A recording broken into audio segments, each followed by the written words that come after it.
The fluorescent lights of County General Hospital's third-floor corridor buzzed their familiar 3 a.m. symphony as Catherine Cat Moreno pushed the industrial cleaning cart past room 347 for what felt like the 1000th time in 3 years. Her reflection in the darkened window glass showed a woman who looked older than her 34 years. Hair pulled back in a tight bun that did nothing to hide the premature gray streaks, dark circles under eyes that had forgotten what 8 hours of sleep felt like, hands rubbed raw from chemicals that promised to kill 99.9% of germs but seemed equally effective at destroying skin. The cart's wobbly wheels squeaked with each rotation, a metronome marking the slow passage of another shift that wouldn't end until sunrise. Behind her, the cardiac ward hummed with the steady beeps and whirs of machines keeping people alive, machines far more valuable than the woman who mopped the floors beneath them. Kat paused outside the family waiting room, peering through the narrow window in the door. Inside, curled on the vinyl couch that had molded itself to 1,000 worried bodies, her daughter Mia slept with her backpack as a pillow. 11 years old and already too familiar with hospital waiting rooms, with making homework her pillow, with a particular silence that came from a mother too exhausted to talk during the drive home at dawn. "Just a little longer, Mija," Kat whispered to the sleeping form she couldn't reach through the safety glass. The words had become her mantra, her prayer, her lie. She'd been saying them for 3 years, since the accident that took Marcus, since the medical bills that swallowed their savings, since the life insurance company found that tiny excluded pre-existing condition buried in page 47 of the policy and denied their claim. 3 years of working doubles, of juggling hospital shifts with weekend warehouse inventory jobs, of watching their modest Los Angeles apartment shrink from 2 bedrooms to 1 to a studio with a curtain dividing Mia's room from the rest of their lives. 3 years of just a little longer that kept getting longer. Her phone buzzed. A text from her sister Elena. "Mom says you need to call her. Something about Marcus's stuff. Says it's important." Kat deleted the message without responding. Marcus's mother had never approved of their marriage, had made it clear at the funeral that she blamed Kat for her son's death, for the financial ruin, for bringing shame on the family by accepting government assistance. The woman had already taken everything of value Marcus owned, his grandfather's watch, his coin collection, even the vintage record player Kat had saved 6 months to buy him for their 5th anniversary. What could possibly be left? The shift supervisor found her at 4:30 a.m., clipboard in hand and that expression that meant bad news. "Catherine, we need to talk about your hours." Kat's stomach dropped. She knew this conversation, had heard it coming in the meaningful looks from management, in the way they'd started scheduling her for fewer premium overnight shifts, replacing her with newer hires who didn't need health insurance for their kids. "We're implementing some changes to the cleaning schedule," Supervisor Walsh continued, her tone rehearsed, sympathetic in the way of someone delivering a blow they'd practiced in the mirror. "We're reducing night staff by 30%. You'll be cut back to 3 shifts per week starting next month." 3 shifts. Kat did the math automatically, a calculation she performed so many times it had become reflex. Rent, $1,400. Utilities, $200. Food, $400 if she was careful. Mia's asthma medication, $180 after insurance. Car payment, $250. Gas, $150. The numbers never added up, but with 5 shifts she could almost make them work. With 3, they didn't even come close. "I can pick up day shifts," Kat said, hating the desperation in her voice. "Weekend shifts. Whatever you need." Walsh's sympathetic expression deepened, which somehow made it worse. "I'm sorry, Catherine. The day positions are all filled. I wish I had better news." The rest of the shift passed in a fog. Kat went through the motions, mop, rinse, repeat, while her mind raced through impossible scenarios. She could pick up more hours at the weekend warehouse job, except they just announced they were automating their inventory system. She could find a 3rd job, except there were only 24 hours in a day and she was already using 20 of them. She could move to a cheaper apartment, except they were already in the cheapest neighborhood that still had a decent school for Mia.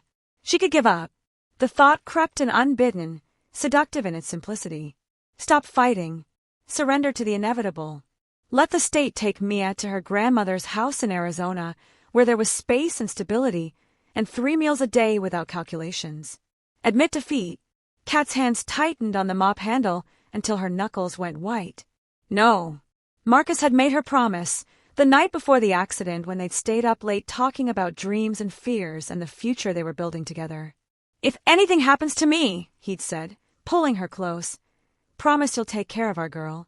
Promise you won't let anyone tell you you're not enough." She kissed him and called him morbid and promised anyway, never imagining she'd have to keep it.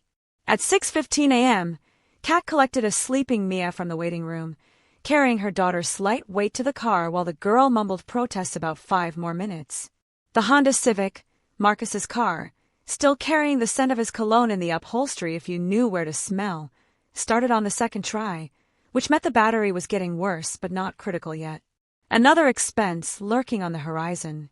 The drive to their apartment took 30 minutes through Los Angeles morning traffic, past the gentrified neighborhoods where coffee shops charged $7 for a latte and boutiques sold vintage clothing for more than Kat made in a week.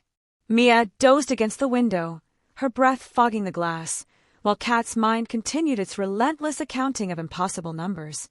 The eviction notice was taped to their apartment door, bright orange, impossible to miss, designed to announce failure to everyone in the building. 30 days to vacate for non-payment of rent. Kat had known it was coming, had tried to negotiate with the property management company, had begged for an extension, a payment plan, anything. The corporate office had responded with form letters and legal deadlines. She peeled it off quickly before Mia could fully wake and see it, stuffing the paper into her bag with all the other notices she couldn't afford to address.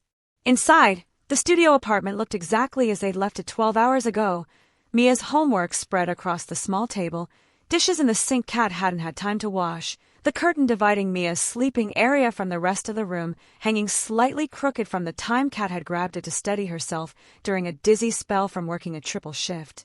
"I'm starving," Mia announced, suddenly awake and rifling through the refrigerator. "Can we have real breakfast? Like pancakes or something?" Kat looked at the nearly empty shelves, some eggs, a partial loaf of bread, the last of the milk that would expire tomorrow. "How about eggs and toast? That's a real breakfast. I mean like Dad used to make, with the chocolate chips in the pancakes and the whipped cream." The memory hit like a physical blow. Marcus in their old kitchen, bigger than this entire apartment, flipping pancakes while Mia sat on the counter and Kat pretended to scold them both for the mess they were making. Sunday mornings when pancakes and chocolate chips weren't calculated expenses but simple joys. "Maybe this weekend," Kat lied, turning away so Mia couldn't see her face. "Get ready for school, Mija. Bus comes in 30 minutes. While Mia changed into her school uniform, one of 2 sets Kat rotated and washed every other day, Kat checked her phone for the missed call from Marcus's mother. 2 voicemails, increasingly irritated in tone. Something about boxes of Marcus's belongings that needed to be picked up immediately or would be thrown away. Kat almost deleted them unheard, but the mention of paperwork and legal documents stopped her. She called back, bracing herself for the inevitable confrontation. Victoria Moreno answered on the first ring, her voice sharp with the particular displeasure she reserved for her daughter-in-law. "It's about time. I've been trying to reach you for 3 days. I've been working, Victoria. What's this about? I found more of Marcus's things in the garage. I need them gone. Today." There was a pause, heavy with judgment. "Unless you're too busy with your charity case lifestyle to care about your late husband's belongings." Kat bit back the response that formed automatically. Engaging with Victoria's cruelty never helped. "What kind of things?" "Boxes of papers. Some old files from when he was looking into his father's estate. I don't know why he kept any of it. His father died bankrupt and drunk. But if you want them, come get them. Otherwise, they're going in the trash." Marcus's father. Kat had heard the stories. Carlos Moreno, small-time property investor who died when Marcus was 16, leaving debts instead of inheritance. Marcus had spent years trying to untangle the mess, hoping to find something salvageable from his father's collapsed business ventures. He'd never found anything worth the effort. "I'll come this afternoon," Kat said, calculating whether she could squeeze it in between dropping Mia at school and starting her warehouse shift. Victoria lived in Riverside, a 90-minute drive in traffic. 3 hours round trip she didn't have. Fine. But after 3 o'clock, they go to the curb. The call ended without goodbyes. Kat stood holding the phone, trying to remember what Marcus had said about his father's estate.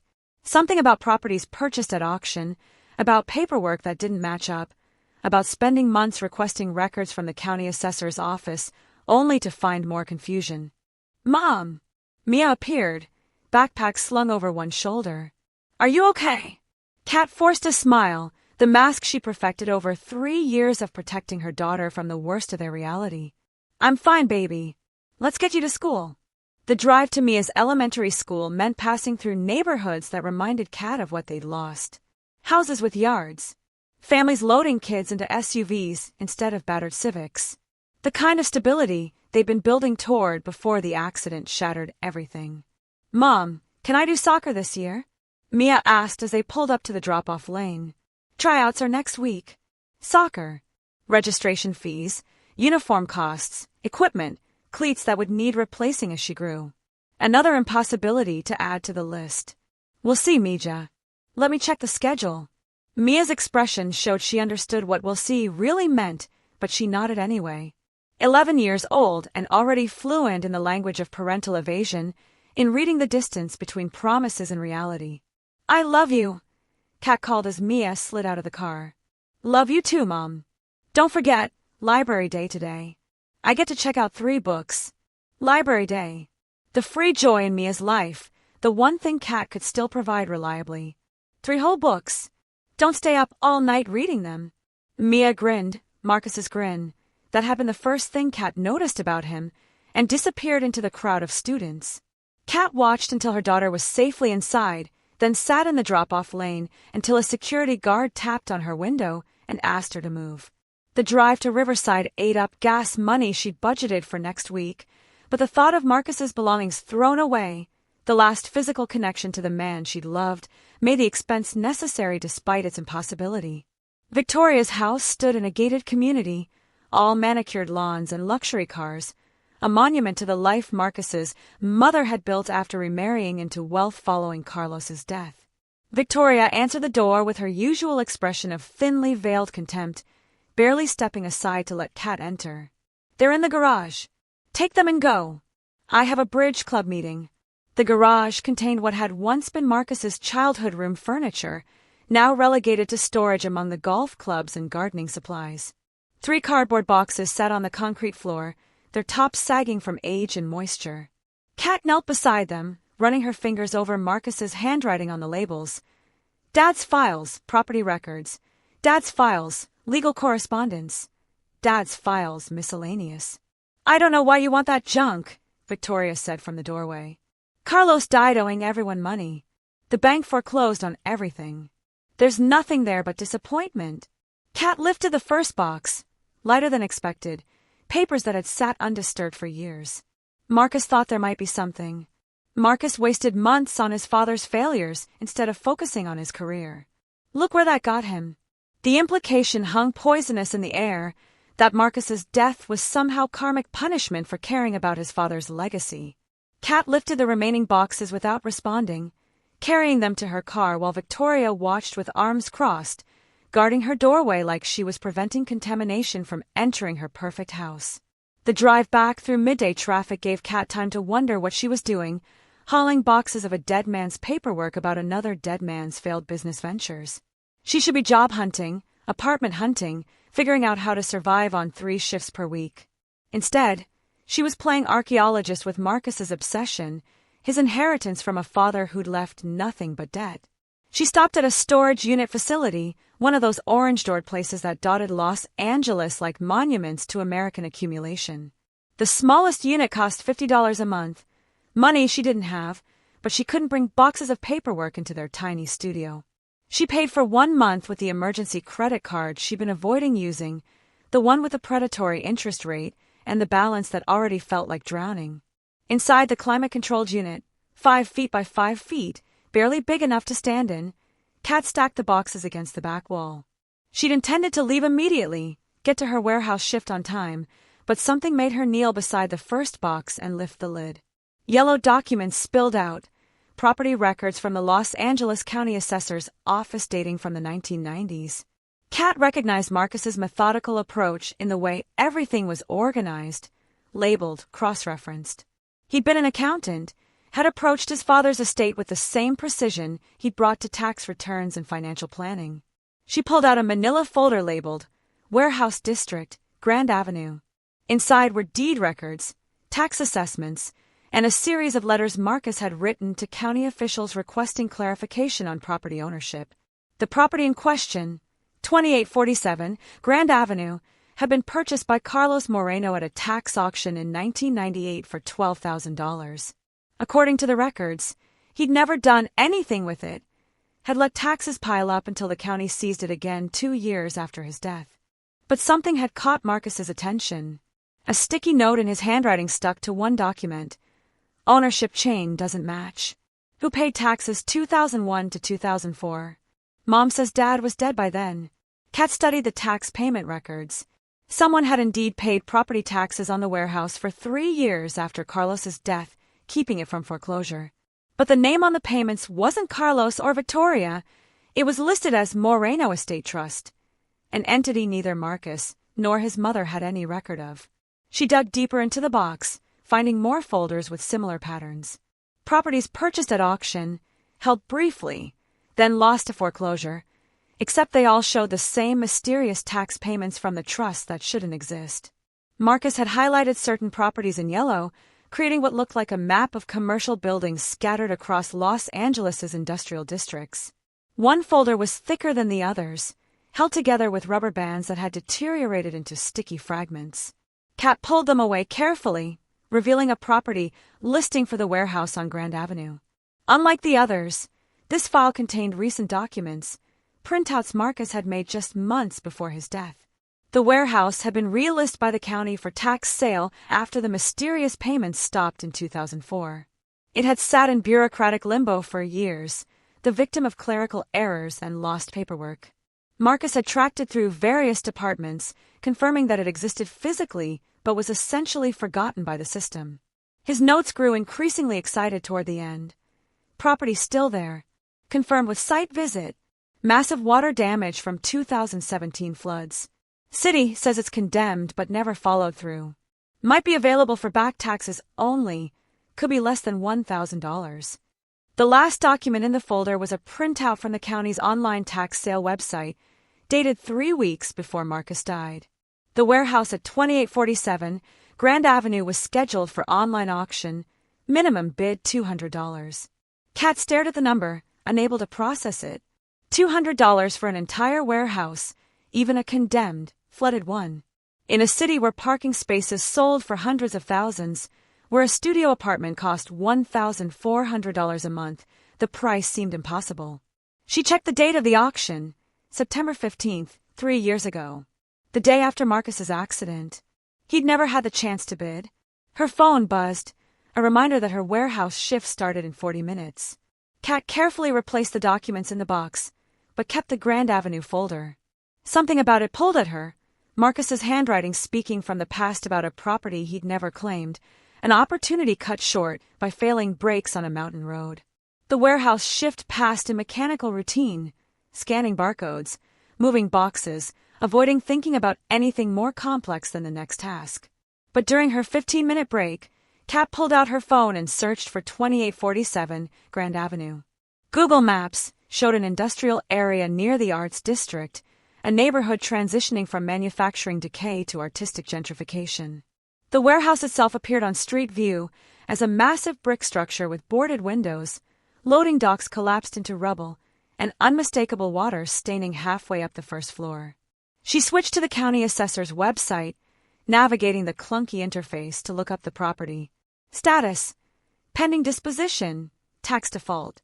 Owner of record: unknown, estate resolution required. The notes section mentioned flooding, structural damage, and recommended demolition, but no action had been taken. Kat clicked through to the tax sale listings, not expecting to find anything. Properties moved quickly in Los Angeles, even damaged ones. Land alone was valuable enough. But there it was, 2847 Grand Avenue, scheduled for online auction the following Tuesday. Current bid, $0. Starting bid, $200. Her heart rate picked up, that flutter of possibility she trained herself not to feel. $200. She didn't have $200. The emergency credit card was maxed from the storage unit and this month's car payment. Her checking account held $97 until Friday's paycheck. She had nothing. Except, Kat pulled up her contacts, scrolling to a name she hadn't called in months. Teresa Wong, her former coworker from before the accident, back when Kat had worked in an art gallery's conservation department. When she'd had a career instead of survival jobs. When $200 hadn't been an impossible fortune. The phone rang 4 times before Teresa answered, her voice professional but warm. Kat! Oh my God, I haven't heard from you in forever. How are you? The question, casual, normal, hit harder than it should have. How was she? Evicted, exhausted, desperate, drowning. I'm okay. Listen, I know this is out of nowhere, but I need a favor. She explained quickly, trying to keep the desperation out of her voice. A property her late husband had been researching. An auction next week. Just $200. She'd pay it back as soon as she could figure out how. Teresa's silence stretched long enough that Kat prepared for the rejection, for the careful explanation of why it wasn't possible, for the death of hope before it could fully form. Send me the listing link, Teresa finally said. Let me look at it. Kat sent it immediately, then waited while her former colleague did whatever due diligence she deemed necessary. The break room clock ticked toward the end of her 15 minutes. She should get back to work, but she couldn't move, couldn't breathe, couldn't exist in the space between asking and answering. Kat, Teresa said finally, I'm looking at this property. Do you understand what you'd be buying? It's a condemned warehouse in a flood zone.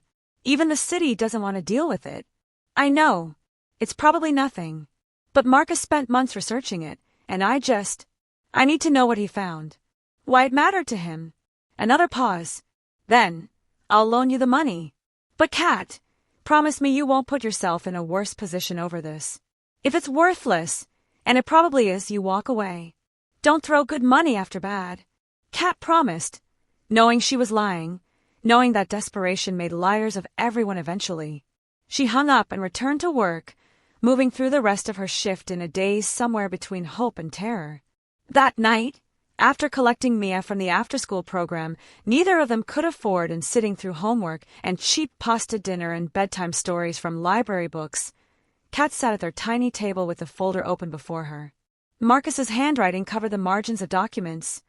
Check foundation records. Who is the trustee? Dad never mentioned any trust. She pulled out her laptop, an aging machine that took 5 minutes to boot up, and began researching property trusts, estate law, anything that might explain the mystery Marcus had been chasing. Hours disappeared into search results and public records, into trying to reconstruct her husband's thinking from fragmented notes and highlighted passages. At 2 a.m., exhausted beyond thought, she found it. A single entry in an obscure Los Angeles County database. Moreno Estate Trust, established 1998. Trustee Carlos Moreno, successor trustee unknown, status inactive. Carlos had created a trust before he died. Not mentioned in his will, not part of the probate process, just sitting in the bureaucratic system like a ghost. And properties purchased in the trust's name had legal status separate from Carlos's personal bankruptcy, protected from his creditors. Marcus had figured this out, had spent months tracking properties that technically belonged to an estate trust that had no active administrator. Properties that existed in a legal gray area, forgotten by the system, unclaimed by heirs who didn't know they existed. Properties like 2847 Grand Avenue. Kat leaned back in her chair, staring at the ceiling of their tiny studio. If she bought the warehouse for $200, she'd own a condemned, flooded, probably worthless building in an industrial area. She'd be out $200 she didn't have, or rather that Teresa didn't have. It was irresponsible, reckless, the kind of desperation move that destroyed what little stability remained. But Marcus had believed there was something there, had spent his last months researching it, planning to bid on it, seeing something everyone else had missed. And if there was even the smallest chance that he'd been right, that somewhere in that rotting warehouse was an answer or an asset or just an explanation for why he'd been so obsessed. She couldn't not try. Tuesday arrived with the weight of consequence. Kat had spent the weekend in a fog of anxiety, second-guessing the decision hourly. Teresa had transferred the $200 Monday morning with a text that just said, "Good luck. Hope it's worth it." The online auction was simple, clinical. Create an account, enter payment information, submit bid. $200 for property valued at, according to the county's damage assessment, approximately negative value once demolition costs were factored in. No one else bid. At 3:47 p.m., while Kat sat in her parked car outside Mia's school waiting for dismissal, her phone buzzed with an email. "Congratulations on your successful bid. Please complete the following steps to finalize property transfer." She owned a warehouse, a condemned, flooded, forgotten warehouse that everyone else had been smart enough to ignore. Kat's hands shook as she clicked through the property transfer documents, the official records declaring her the new owner of 2847 Grand Avenue. What had she done? $200. She didn't have, now sunk into a property that would probably require thousands in back fees and taxes she also didn't have. Mia knocked on the car window, making Kat jump. "Mom, you okay? You look weird." "I'm fine, baby." The lie came automatically now. "How was school?" As they drove home, or what had been home before the eviction notice, Mia chattered about her day, about the books she checked out from the library, about the soccer tryouts she wasn't asking about anymore because she'd learned to read the financial situation in her mother's stressed silences. Kat's phone rang during dinner. An unknown Los Angeles number. She answered expecting debt collectors. They'd been calling weekly about Marcus's medical bills. "Mrs. Moreno? This is Randy Chen from the LA County Tax Collector's Office. I'm calling about your recent property acquisition." Kat's stomach dropped. Here it came, the hidden fees, the additional taxes, the proof that nothing in life came for just $200. "I wanted to verify some information before we process your deed," Chen continued. "The property at 2847 Grand Avenue has an unusual ownership history. Our records show a trust claim from 1998 that was never properly dissolved. I need to confirm you're aware of the potential legal complications." "What kind of complications?" "The property was purchased under a trust structure, but the trust was never formally closed when the original trustee died. Technically, without a successor trustee, the property may still be held in trust rather than available for tax sale. You might need to go through probate court to clear the title. More legal processes, more costs, more proof that Kat had made a desperate mistake. How much would that cost? Depends on whether anyone contests the trust status. Could be a few hundred in filing fees if it's straightforward. Could be thousands if it gets complicated. I'm required to inform you that you might want to consult an attorney before taking possession." An attorney? Kat almost laughed. She couldn't afford the property taxes, let alone legal counsel. "What happens if I just walk away? Can I cancel the purchase?" Chen's voice held the sympathy of someone who delivered bad news to desperate people before. "You can try to reverse the sale, but the county's policy is generally no refunds once the auction closes. The deposit would be forfeit, $200 gone, flushed away on Marcus's obsession with his father's failed properties." Kat closed her eyes, feeling the familiar weight of another bad decision, another step backward, another confirmation that people like her didn't get to take chances because they couldn't afford the consequences. "Mrs. Moreno?" Chen's voice pulled her back. "Are you still there?" "Yes, I'm here. Look, I shouldn't really say this, but the property's been sitting in limbo for 15 years. The city's not pursuing demolition because of the trust issue. If you can get the title cleared, you'd own it free and clear except for any new taxes going forward. And in that neighborhood, the arts district's gentrifying fast. Even a condemned property might be worth something to developers looking for land. A glimmer. Not hope exactly, but possibility. How do I clear the title? File a petition with probate court establishing yourself as heir to the trust. Since your late husband was Carlos Moreno's son, you'd have grounds. Might take a few months, but if no one objects, the judge will likely approve it. Then the property's yours, no strings. A few months. Legal processes she didn't understand. Probate court filing fees she couldn't pay. All for a warehouse that might be worthless even with clear title. But it was a chance. The first one she'd seen in 3 years that didn't require winning a lottery or finding a miracle. "Thank you," Kat said. I'll figure something out. She hung up and stared at her phone, at the eviction notice on their refrigerator, at Mia doing homework at their tiny table. Her daughter looked up, intuitive as always. Mom, what's wrong? Kat made a decision. No more protecting Mia from reality. No more pretending everything would be fine when they both knew it wasn't. Her daughter deserved truth, even if that truth was struggle. Come here, Mija. I need to talk to you about something. Mia climbed into Kat's lap, too big for it really, but still her baby, still the person she was fighting for, and listened while Kat explained in age-appropriate terms. They were being evicted. Money was tight. Mom had made a gamble on a property Dad had been researching, trying to find something that might help them, but it was complicated and might not work out. Like Dad's treasure hunt, Mia said when Kat finished. He used to tell me about Grandpa's secret properties. Said someday we'd find what Grandpa had been trying to protect. Kat's heart clenched. Dad told you about this. Not like details or anything. Just stories. He said Grandpa wasn't really broke when he died, that people thought he lost everything, but he'd actually hidden it where the bad people couldn't take it. And Dad was going to find it and make everything okay. Stories. Marcus had been feeding their daughter hope based on his research, building narratives of hidden treasure and secret properties, creating expectations that might have been fantasy, the desperate dreaming of a man trying to find something salvageable from his father's wreckage. Or maybe not fantasy. Maybe Marcus had known something, found something, been close to something that got him killed on a mountain road with mysteriously failed brakes. Kat pulled Mia closer, breathing in the scent of her daughter's shampoo.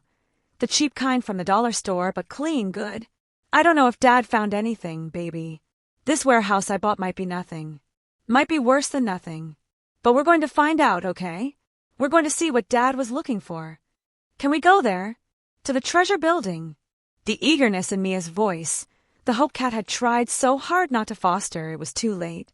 Her daughter was already invested, already believing that maybe, possibly, impossibly, things might get better.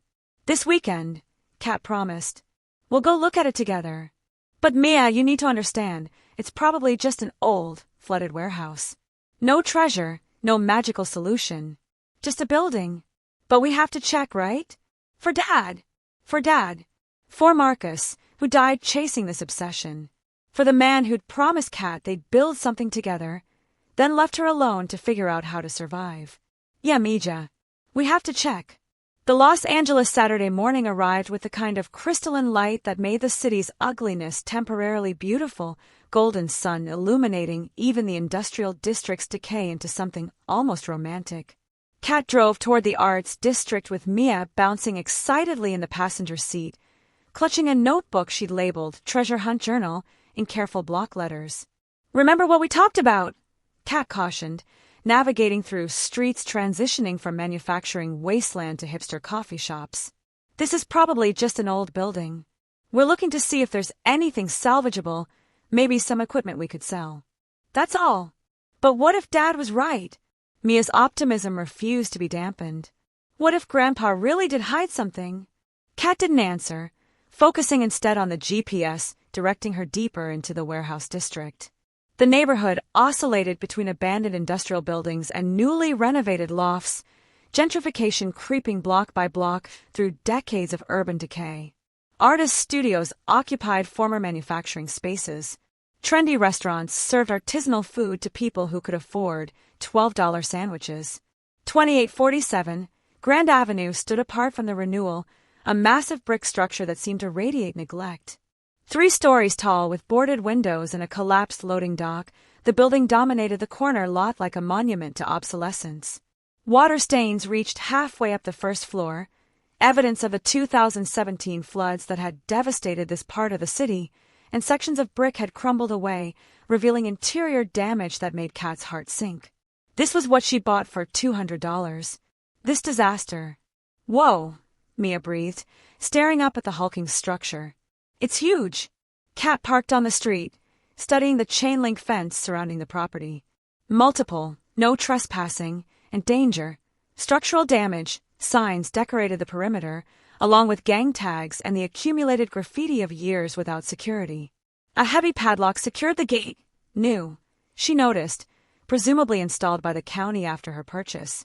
The key packet from the tax sale had included a combination for the lock. Kat approached cautiously, Mia trailing behind with her notebook clutched tight. The lock opened with surprising ease, the gate swinging wide on hinges that squealed their disuse. Up close, the warehouse looked worse.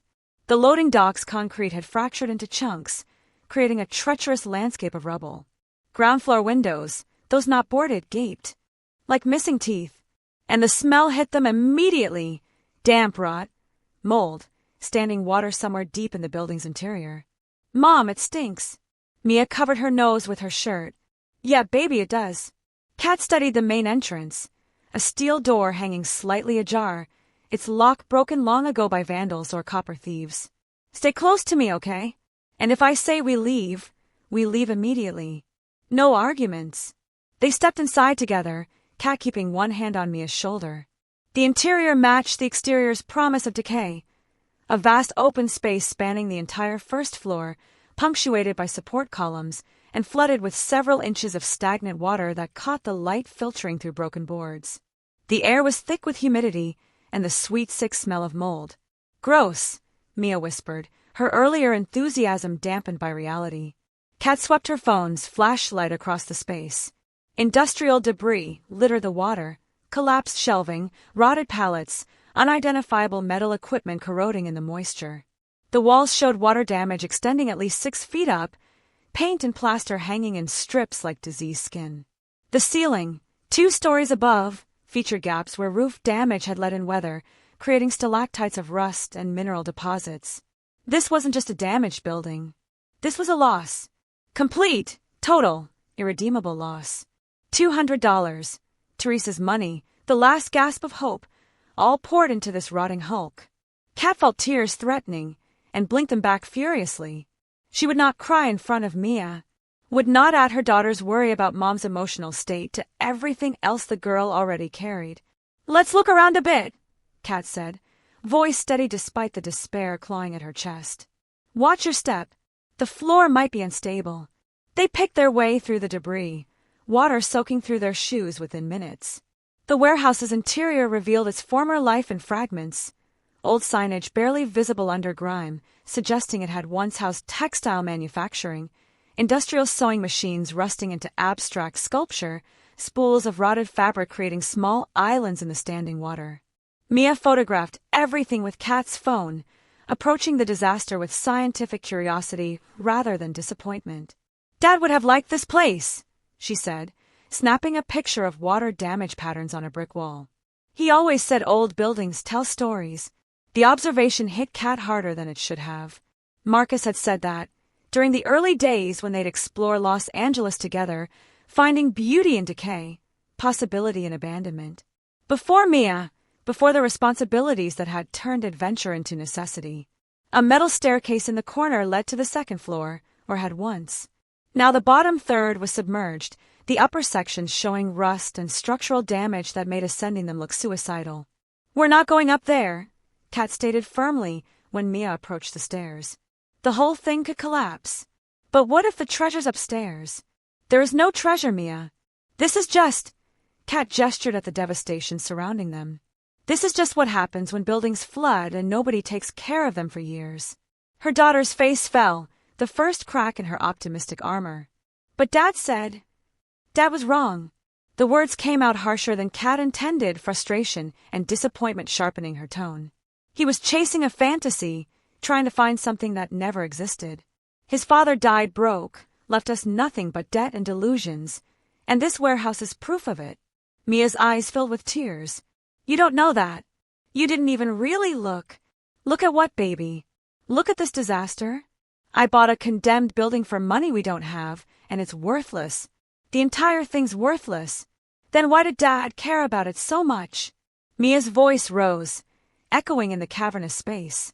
"Why did he spend so much time researching it if it was nothing? He wasn't stupid, Mom. He found something." "I know he did." The conviction in her daughter's voice, Marcus's conviction, really, transmitted through bedtime stories and whispered promises, made Kat pause. She looked around the warehouse again, trying to see it through her husband's eyes, through the lens of someone looking for possibility instead of disaster. What had Marcus seen here? What had made him spend months researching this particular property out of all the buildings Carlos had purchased and lost? The warehouse was large, yes, but being large didn't make it valuable. Location mattered in Los Angeles real estate, but the arts district's gentrification hadn't reached this far yet, and might never if the building's condition scared off developers. Unless there was something else. Something Marcus had found in his research that made this specific property worth pursuing. Kat pulled out her phone, opening the photos of Marcus's research files she'd taken. She scrolled through pages of documents until she found the survey map from 1998, the year Carlos had purchased the property. The warehouse's footprint showed clearly, but Marcus had circled something in red pen. A notation about subterranean storage and original foundation 1952. Subterranean. Below ground. Kat looked down at the water covering the floor, seeing it differently now. Not just flood damage, but potentially covering something. The building's first floor sat below street level, she'd noticed walking in, descending slightly from the entrance. If there was a basement or sub-level, it would be completely flooded. Mia, Kat said slowly, your dad's notes mentioned something underground. Below the main floor. Her daughter's face brightened immediately. Like a secret room. More like a basement.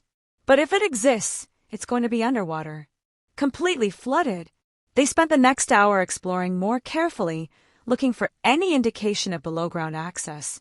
The building's perimeter revealed nothing obvious, no external basement entrances, no coal chutes or delivery tunnels common in older structures. But near the center of the space, Kat found something interesting, a section of floor where the water seemed slightly deeper, forming a depression roughly 8 feet square. She waded toward it, water now mid-calf, Mia following despite Kat's half-hearted protests. The depression was subtle but definite, and when Kat stamped her foot, the sound echoed differently. Not solid concrete, but something hollow underneath. There's a space below here, she said, more to herself than Mia. The floor's covering something. How do we get down there? Kat looked at the water, the mold, the structural damage everywhere. We don't. Not without pumps to drain this place, and equipment to cut through concrete, and probably about $15,000 in permits and safety equipment. $15,000 might as well have been $15 million. They left the warehouse as the afternoon heat made the enclosed space unbearable, emerging into sunlight that felt like judgment. Kat locked the gate behind them, standing on the cracked sidewalk staring at the building that now owned her more than she owned it. So that's it? Mia asked quietly. We just give up. Kat wanted to say yes. Wanted to explain that sometimes giving up was wisdom rather than weakness, that knowing when to stop throwing good money after bad was an adult skill her daughter would learn someday. But looking at Mia's face, seeing Marcus in the set of her jaw and the stubborn hope in her eyes, Kat couldn't quite form the words. Let me think about it, she said instead. Maybe there's a way to drain the water. Maybe we can. Catherine Moreno. Kat turned to find a man approaching from a nearby coffee shop, late 50s with expensive casual clothes and the confidence of someone who'd never worried about money. He extended a hand, smiling with too many teeth. Richard Blackwell. I'm a property developer working in this area. Couldn't help but notice you inspecting 2847. He nodded toward the warehouse. That building's been sitting vacant for years. I'm surprised anyone finally bought it at auction. Kat shook his hand cautiously. Just taking a look at what I got myself into. Bold purchase, if you don't mind me saying. Place is a disaster. Blackwell pulled out a business card, pressing it into her hand. But disasters are my business. I've been buying up properties in this district for the past 5 years. Arts district's coming up, and when gentrification hits, it hits hard. That building's on a prime corner lot. 15,000 square feet, including basement levels. Basement levels? Kat's attention sharpened. You know this building. Did a walkthrough about 2 years ago when it was in foreclosure limbo. Owner before you couldn't get clear title, trust issues or something. But yeah, there's a full basement and what looks like a sub-basement, both flooded now. Would cost a fortune to rehabilitate, but the land alone's valuable. Probably worth, he calculated mentally, $600,000 as teardown value. Million plus if someone actually restored it. The numbers made Kat dizzy. $600,000 for the condemned wreck she bought for $200? Blackwell continued, oblivious to her shock. I'd be willing to take it off your hands. Save you the headache of dealing with the city, the permits, all the restoration hassle. I can offer you $50,000 cash, close in 2 weeks. That's a very generous return on a $200 investment. $50,000. Kat's mind spun through calculations, automatically. Pay back Teresa. Cover the eviction judgment, and find a new apartment. Buy Mia's soccer registration, and new shoes, and maybe even a real bedroom with a door. $50,000 could change everything. That's very generous, she heard herself say. But I need to think about it. Blackwell's smile tightened fractionally. I understand. But I should mention, property's in a flood zone, tax obligations are going to accumulate fast, and the city's been talking about condemning the whole block for redevelopment. You could end up owing more than it's worth if you wait too long. He tapped his card in her hand. Call me. Offers good through next week, then I'm moving on to other properties. He walked away, leaving Kat standing with his business card and Mia tugging on her sleeve. Mom, are we rich now? Is the warehouse worth $600,000? The land is, Kat corrected, still processing. The building's worthless, but the land underneath it. She trailed off, looking back at the warehouse with new understanding. This was why Carlos had bought it, why Marcus had been obsessed with it. The property's value wasn't in the building but in its location. Prime real estate in a gentrifying neighborhood with enough space to develop into high-end lofts or commercial space. But $50,000 was a fraction of what Blackwell claimed it was worth. If he was offering that much immediately, the property was probably worth more. Much more.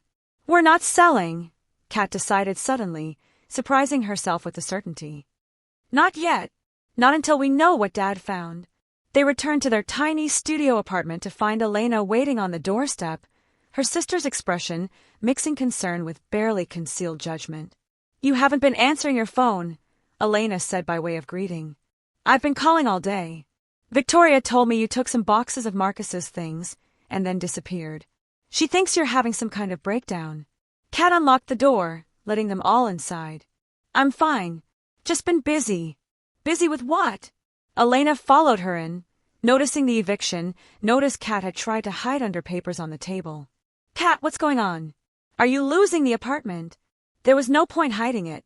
Elena would find out anyway, would then spend weeks offering solutions that all required money Kat didn't have, delivered with the exhausting sympathy of someone who'd never struggled financially.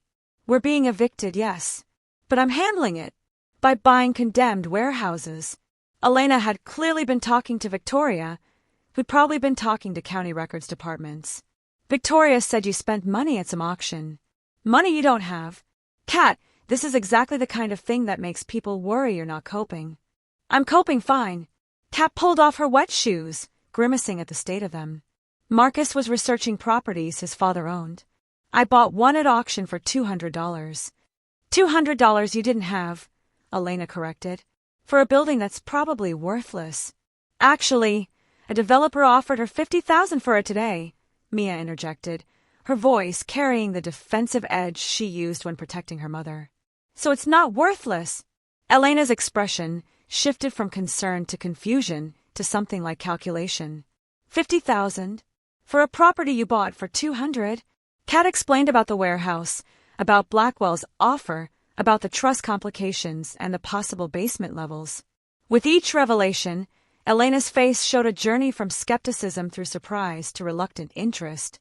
So you're sitting on a potentially valuable property, Elena said slowly, but you can't access it because of title issues and flood damage? Pretty much. And you don't have the money to hire lawyers or drain the building or do anything to realize that value. Also correct. Elena paced the small apartment, her mind visibly working. Kat's sister had always been the practical one, the planner, the person who created spreadsheets for vacation itineraries. Okay, here's what you do. You take the $50,000, get yourself stable, find a decent apartment. That's enough of a return to solve your immediate problems. But the property might be worth more, Mia protested. Way more. Might be, Elena agreed. But might be doesn't pay rent. Might be doesn't buy groceries. Your mom needs certainty right now, not speculation. She turned to Kat. Take the money. Be grateful for the windfall and move on. It was sensible advice. Practical, responsible, the choice any rational person would make. $50,000 in hand versus the possibility of more, but with massive risk and expense between here and there. Kat thought about Marcus, about his months of research, about the excitement she'd heard in his voice the last time they talked about his father's properties. I found something, Kat. I really think I found something this time. I just need to verify a few more things. He died 3 days later. I need to see what's in the basement first, Kat heard herself say. Before I sell, I need to know what Marcus found. Elena's exasperation was palpable. How are you planning to do that? The place is flooded. You'd need pumps, equipment, contractors, all stuff that costs money you don't have. I'll figure something out. With what? Hope and determination. Elena softened slightly, taking Kat's hands. I know you love Marcus. I know you want to honor his memory. But sometimes the best way to honor someone is to take care of their family. Take the money. Give me a stability. That's what Marcus would want. After Elena left, still disapproving but too polite to push further, Kat sat at the table with Marcus's research spread before her. Mia had fallen asleep, exhausted from the day's adventure, but Kat couldn't rest. Something about the whole situation didn't add up. Why had Blackwell been watching the property? How had he known she bought it when the sale had only been finalized days ago? And if the land was worth $600,000 as teardown value, why offer only $50,000? She opened her laptop, searching for Richard Blackwell Development Company. His website showed a portfolio of arts district properties, all successfully gentrified into high-end spaces. Reviews were mixed, some praising his vision, others complaining about aggressive tactics and lowball offers to struggling property owners. One review caught her attention. Blackwell preys on desperate people who don't know what their properties are worth. Bought my grandfather's building for a fraction of value, then flipped it for millions. Kat dug deeper, finding more patterns. Blackwell specialized in buying distressed properties in gentrifying neighborhoods, often from owners facing financial pressure or legal complications. He'd made a fortune on the arts district's transformation, always seeming to know which properties would boom before anyone else. A forum post from a local real estate attorney mentioned him specifically. Blackwell's got connections in the county assessor's office. Always seems to know when properties are hitting tax auction before they're publicly listed. Not illegal necessarily, but definitely ethically gray. Kat sat back, pieces falling into place. Blackwell had probably been tracking the warehouse for years, waiting for it to clear the trust issues and become available. He'd known about her purchase immediately because he had inside information. And he was offering $50,000, a fortune to Kat, because he knew the property was worth 10 times that much, maybe more. She was being hustled. Professionally, expertly hustled by someone who did this for a living, who spotted desperate owners and made offers that seemed generous until you understood the real value. Marcus had known, had somehow figured out that the warehouse wasn't just valuable land, but held something more. Something worth protecting with a trust structure, worth researching for months, worth dying for if his accident hadn't been an accident. Kat pulled out her phone, scrolling through contacts until she found a number she'd programmed years ago but never called. Jake Morrison, Marcus's best friend from college. Jake had become a civil engineer, worked on building inspections and structural assessments. They'd lost touch after the funeral, Kat's isolation more than any rift, but Marcus had trusted him completely. The call went to voicemail. Kat left a message, trying to keep her voice steady. Jake, it's Kat Moreno, Marcus's wife. I know it's been a long time, but I need help with something. Marcus was researching a warehouse before he died, and I bought it at auction. It's flooded, and I need to access the basement, but I can't afford contractors. If you have any ideas, or know anyone who might help, please call me back. She hung up feeling foolish. Why would Jake help her? They hadn't spoken in 3 years. He had his own life, his own problems. Expecting charity from old friends who drifted away was just another form of desperation. But the next morning, her phone rang. Kat! It's Jake. I got your message. His voice carried concern and something else, recognition. What warehouse are you talking about? The one on Grand Avenue. You know about it. Marcus talked to me about his dad's properties a few months before he died. He was excited about one in particular, said he'd found something in the county records that didn't make sense. Some kind of discrepancy in the building permits. Jake paused. Kat, I need to tell you something. I never said anything after the accident because I had no proof, and it sounded paranoid, but Marcus's brake failure. The investigation ruled it accidental, but Marcus had just had his Jeep serviced 2 weeks before. I saw the receipt. Everything checked out. Kat's blood ran cold. What are you saying? I'm saying your husband was researching properties connected to his father's estate, and then he died in a very convenient accident. And now you're trying to access the same property he was obsessed with. Jake's voice hardened. Someone might not want that building's secrets uncovered. You need to be careful. I don't have the luxury of careful. I'm being evicted. I'm broke, and a developer just offered me $50,000 for a property he knows is worth way more. Whatever Marcus found, I need to find it too. Then let me help. I can bring some equipment, do a structural assessment. Won't cost you anything. Call it a favor for Marcus. He paused. But Kat, promise me something. If we find anything weird, anything that suggests Marcus was onto something dangerous, you sell to that developer and get out. Your daughter needs her mother alive more than she needs whatever's in that basement. They arranged to meet at the warehouse the following Saturday. Jake would bring basic pumping equipment and his engineering expertise. Kat would bring Mia. Couldn't afford childcare, couldn't leave her daughter alone, couldn't protect her from this search anymore. The days until Saturday crawled past with mounting tension. Kat continued working her reduced shifts at the hospital, enduring coworkers' well-meaning questions about her future plans. Elena called daily with increasingly urgent pleas to take Blackwell's offer. Victoria left a voicemail that managed to convey contempt in 15 seconds. I hope you're not wasting Marcus's memory on his father's delusions. Some things should stay buried. The property tax bill arrived Wednesday, $4,000 in back taxes due immediately to maintain ownership. Kat stared at the number, feeling walls closing in. She had $97 in checking, maxed credit cards, and no way to pay. The city would seize the property in 30 days if she didn't clear the debt. She called Blackwell, her hands shaking as she dialed. He answered on the first ring, as if he'd been waiting. Ms. Moreno, I hope you're calling with good news. The property taxes, Kat said, hating how her voice shook. I just got the bill. For $1,000. I don't have. I'm aware of the outstanding taxes, Blackwell interrupted smoothly. Most properties at auction come with significant back taxes. That's factored into my offer. $50,000, and I take on all existing tax obligations. You walk away clean. It was too neat, too convenient. Like he'd planned this, known exactly when the tax bill would arrive and how desperate it would make her. I need more time, Kat said. Just another week. I have someone coming to assess the property. If there's nothing there, I'll sell to you immediately.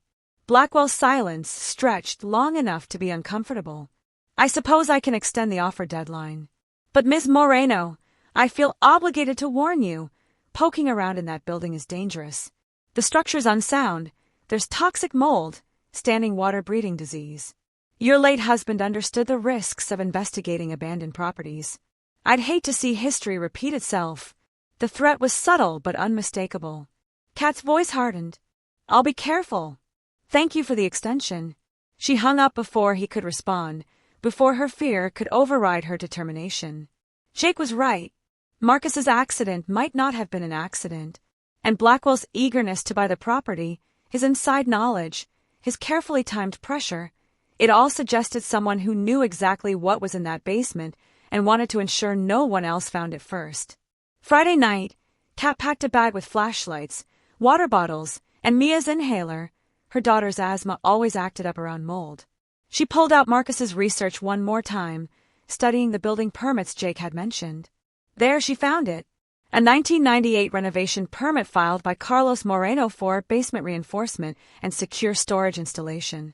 The permit had been approved but never finalized, no certificate of completion ever issued. And attached to the permit was a hand-drawn schematic showing the basement layout with one section marked climate-controlled vault, jewelry storage. Jewelry storage. In a textile warehouse basement. Kat's heart raced as she pulled out more documents, finding what Marcus had clearly noticed, discrepancies between the building's official use as textile manufacturing and Carlos's actual intentions for the space. Her father-in-law hadn't bought a warehouse to run a business. He bought it to store something, to hide something in a climate-controlled vault below ground where no one would think to look. But what? Carlos had died bankrupt, his estate worthless except for debts. What could he possibly have hidden that was worth building a vault for? Saturday morning arrived with Kat's nerves stretched to breaking. Jake appeared at the warehouse at 8, driving a work truck loaded with portable pumps, moisture detectors, and structural assessment equipment. He looked older than Kat remembered, grayer, tired around the eyes, but he hugged her tight when they met at the gate. "Marcus loved you so much," he said simply. "Let's find out what he was looking for." Mia bounced around the truck, fascinated by the equipment. Jake showed her how the pumps worked, how to read the moisture detectors, treating her like a junior engineer rather than a kid in the way. Kat watched them together, seeing Marcus in every patient explanation, every gentle correction. They spent the first hour assessing the water situation. The main floor held approximately 8 inches throughout, but the depression Kat had found showed water depth of at least 4 feet, confirming something hollow beneath. "There's definitely a basement," Jake confirmed, studying his readings. "And based on the water depth, I'd say it's flooded to within a few feet of the ceiling. We're talking maybe 12 feet of standing water down there. Can we drain it? With what I brought, we can make a dent, but we'd need industrial pumps to fully clear it. What I've got will maybe lower the level enough to see what we're dealing with." He looked at Kat seriously. "But before we start, I want to be clear. If that water's been sitting for 8 years since the flood, it's toxic. Bacteria, chemicals, who knows what. We can't go down there even if we drain it. We'd need hazmat gear. We just need to see inside," Kat said. "If there's anything worth salvaging, anything that explains what Carlos was hiding, then I can figure out next steps." They set up the pumps, running hoses out through a broken window to the storm drain on the street. The equipment hummed to life, beginning the slow process of moving thousands of gallons of stagnant water. While they worked, a car pulled up, a sleek black Mercedes that looked obscenely expensive against the warehouse's decay. Richard Blackwell emerged, his smile not reaching his eyes. "Ms. Moreno, I see you're moving forward with your inspection." "Just doing my due diligence," Kat replied, keeping her voice neutral. "Of course." Blackwell's gaze traveled over the pumps, over Jake's professional equipment. "I hope you're not investing too much into this property before we close our deal. It would be unfortunate to spend money you can't recover. The offer's still good? Through Monday. After that, I'll need to move on to other opportunities." He handed Kat a folder. "I took the liberty of having my attorney draw up the sales contract. Everything's standard, $50,000 cash, 2-week close. I assume all tax obligations and title issues. All you need to do is sign." Kat took the folder without opening it. "I'll review it with my attorney." "You have an attorney?" Blackwell's surprise was barely concealed. "I was under the impression your financial situation was constrained." "Family friend," Kat lied smoothly. "Just want to make sure everything's proper." After Blackwell left, his departure feeling like a threat in itself, Jake whistled low. "That guy's awfully interested in what you do with this property. He offered me $50,000. Says the land's worth $600,000 as a teardown." Jake's expression darkened. "Arts district properties this size, with the neighborhood gentrifying? Kat, this lot's worth at least $1 million, probably closer to $2 million to the right developer. $50,000 is insulting." The number staggered her. $2 million. For the property she bought for $200,000, the property Blackwell was desperate to buy before she discovered its real value. "We need to see what's in that basement," Kat said with renewed urgency. "Whatever Carlos hid down there, it's worth more than just real estate speculation. Blackwell knows something we don't." The pumps ran for 6 hours, slowly lowering the water level. By mid-afternoon, they'd cleared enough from the basement access depression that metal became visible beneath the water, a floor hatch secured with a heavy lock, exactly where the 1998 permit had indicated. Jake used a crowbar to break the corroded lock, the metal giving way after decades of moisture damage. Together, they lifted the hatch, revealing a ladder descending into darkness and water that now sat roughly 8 feet below the main floor level. "It's still flooded down there," Jake observed, shining a powerful flashlight into the opening. "But the water's clearer than I expected. Climate-controlled vault might have kept some water out initially." He looked at Kat. I can't recommend going down there. It's not safe. Then I'll go, Kat said, already kicking off her shoes. It's my property, my risk. Mom, no. Mia grabbed her arm. You said we couldn't go in the water. I said you couldn't. I'm going to wade in just far enough to see what's there. Jake will hold a rope, and I'll be back up in 5 minutes. Kat looked at her daughter's terrified face. Baby, I promise I'll be careful. But we've come this far. We need to know what Grandpa Carlos was protecting. Jake rigged a safety line, giving Kat strict instructions about testing each step, avoiding structural elements that might collapse, getting out immediately if anything felt wrong. Kat descended the ladder slowly, the water rising from her ankles to her waist to her chest as she moved deeper into the flooded basement. The flashlight beam cut through murky water, revealing a surprisingly well-preserved space. The climate-controlled vault Carlos had mentioned was actually a reinforced concrete room, its door hanging open, lock broken by water pressure or previous intruders. Kat pushed through the water toward it, her heart hammering. Inside the vault, waterproof storage cases lined metal shelving, many still secured despite years of flooding. The cases were the kind used for protecting valuable items, hard shell, sealed, designed to withstand extreme conditions. Kat grabbed the nearest case, surprised by its weight. She hauled it back to the ladder, struggling against the water's resistance. Jake helped her up, pulling the case onto the main floor while Mia danced nervously nearby. Open it, Kat gasped, shaking from cold and adrenaline. Let's see what was worth hiding. Jake used tools to force the case's latches, and the seal broke with a hiss of equalized pressure. Inside, wrapped in waterproof bags, packed in preservation material that had kept moisture at bay, lay thousands of diamonds. For a moment, nobody moved. The three of them, Kat, Jake, and Mia, stood frozen, staring at the contents of the case as afternoon light filtering through broken boards caught the stones and threw rainbow fragments across their stunned faces. Are those? Jake's voice trailed off, his engineering expertise suddenly useless in the face of what lay before them. Kat reached out with trembling fingers, lifting one of the waterproof bags. Inside, dozens of diamonds of varying sizes sat nestled in protective foam, each stone catching light like captured stars. She counted quickly, 20 bags in the single case, each containing anywhere from 10 to 50 stones. Mom! Mia's whisper was barely audible. Are those real diamonds? Kat's mind reeled, trying to process what she was seeing. Carlos Moreno, who died bankrupt according to every official record, who'd left his family nothing but debts and disappointment, had hidden a fortune in diamonds in a flooded warehouse basement. But why? How? Where had he gotten them? We need to get the other cases, Kat said, already moving back toward the ladder. Jake, help me. There were at least a dozen more down there. Kat, wait, Jake grabbed her arm. We need to think this through. If these are real, if there are more of them we're talking about, I don't even know how much, but enough that people kill for it. Enough that Marcus might have. He didn't finish the sentence, but he didn't need to. They were all thinking the same thing. If Marcus had figured out what was in the basement, if he told the wrong person or asked the wrong questions, his accident suddenly made terrible sense. All the more reason to get them out now, Kat said firmly.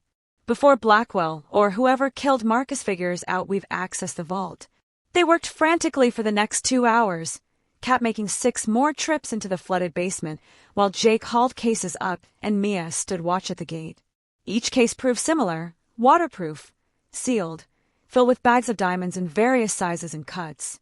By the time Kat's exhaustion forced her to stop, they'd recovered 14 cases total, stacked now in Jake's truck covered by tarps. We need to get these somewhere secure, Jake said, his professional calm fraying at the edges. My house has a good security system. We can store them in my garage until we figure out what to do. Kat nodded, too overwhelmed to argue. Her clothes were soaked, her body shaking from cold and adrenaline, and the magnitude of what they'd discovered. She'd come looking for an explanation of Marcus's obsession and found instead a fortune that made Blackwell's $50,000 offer look like the insult it was. Mom, you're shaking, Mia said, wrapping her thin arms around Kat's waist. Are we really rich now? Can we keep our apartment? Kat pulled her daughter close, pressing her face into Mia's hair to hide the tears that had finally started falling. "Yeah, baby. I think we're really rich now." They loaded into Jake's truck, leaving the pump still running at the warehouse to maintain appearances of normal inspection work. As they pulled away, Kat noticed a car parked half a block down, dark sedan with tinted windows that hadn't been there when they arrived. She couldn't see the driver, but every instinct screamed surveillance. "Jake, someone's watching us." He checked his rearview mirror, jaw tightening. "I see them. Hold on." What followed was 20 minutes of careful navigation through Los Angeles traffic, Jake using his knowledge of the city's streets to lose their tail through a series of turns and alley shortcuts that left Kat's knuckles white from gripping the door handle. By the time they reached Jake's Pasadena house, a modest ranch in a quiet neighborhood, they confirmed no one had followed them. Jake's garage was climate-controlled and secure, with a reinforced door and security cameras. They unloaded the cases quickly, stacking them against the back wall and covering them with moving blankets. The mundane covering seemed absurd, given what lay beneath: millions of dollars in diamonds hidden under $20 blankets from Home Depot. Inside the house, Jake made coffee while Kat tried to get warm, wrapped in one of his spare hoodies. Mia had fallen asleep on the couch, exhausted from the day's tension, clutching Mr. Bubbles, the stuffed rabbit she'd had since she was 3 and still couldn't sleep without. "We need to talk about what happens next," Jake said, setting a mug in front of Kat. "Those diamonds, if they're real, and I think they are, represent a fortune. But they also represent questions. Where did Carlos get them? Are they legal? Stolen? Part of some insurance fraud?" Kat had been thinking the same things, her brief elation already giving way to complications. Marcus's research never mentioned diamonds. He was looking at properties, at the trust structure, at Carlos's business dealings. If he'd known about the diamonds, wouldn't he have said something? Maybe he didn't get that far. Or maybe he did know and that's what got him killed. Jake ran a hand through his graying hair. "Kat, I think you need to involve the authorities. Report the find, let them investigate the provenance. Trying to keep this secret is dangerous. And if they're stolen, if Carlos was involved in something illegal, they'll seize everything, and we'll end up with nothing." Kat's voice rose despite her attempt to stay calm. "I'll be right back where I started, except now I'll have a dead husband who was murdered over stolen diamonds and a daughter who had hope for 5 minutes before it was ripped away. Better alive and poor than dead and rich." The blunt assessment hit hard because it was true. Kat looked at Mia sleeping peacefully, at her daughter who'd been so strong through 3 years of struggle, who deserved stability and security, and a childhood that didn't involve eviction notices and dollar store shampoo. "Let me make some calls," Kat said finally. "There has to be someone who can authenticate them privately. Tell us what we're dealing with before we go public." Jake's expression showed his reservations, but he nodded. "I have a friend who works in estate jewelry appraisal. She's discreet, professional. Want me to reach out?" "Please." While Jake made calls, Kat examined one of the diamond bags more carefully. The stones varied significantly in size, from small chips, suitable for accent work, to several pieces that had to be at least 3 carats. All appeared to be cut and polished, professional quality gems rather than rough stones. The bags themselves bore no markings, no identification that might reveal their origin. She pulled out her phone, searching for information about Carlos Moreno's business history. Most of what she found was familiar: property investor, various failed ventures, bankruptcy filing in 2001, death by heart attack in 2003. But buried in an old Los Angeles Times business section, she found something new. A brief mention of Carlos's involvement in the jewelry district in the 1990s, working as a consultant for estate liquidations.